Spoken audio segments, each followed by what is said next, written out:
Hello, আসসালামু আলাইকুম। ঈদ মোবারক সবাইকে। তো আজকে চলে আসলাম বন্ধুর বাসায়।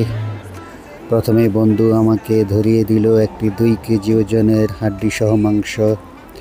আমি আবার খাবার ব্যাপারে কেউ কিছু দিলে আমি সেটা না করতে পারি না, আর সেটা যদি হয় আপনার সবথেকে কাছের বন্ধু, তাহলে তো না করার কোনো প্রশ্নই আসে না।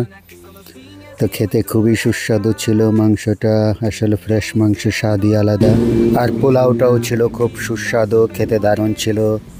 কম্বিনেশনটা টোটালটাই ভালো ছিল। গরুর মাংস আর পোলাও, আর সাথে ড্রিঙ্কস হবে না সেটা তো হতে পারে না।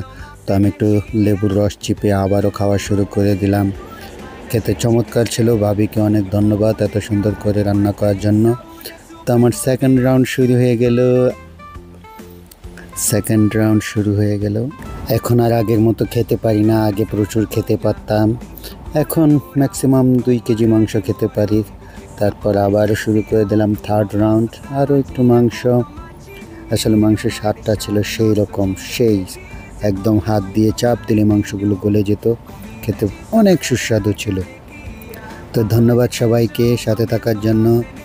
ভালো থাকবেন আর লাইক কমেন্ট শেয়ার করবেন।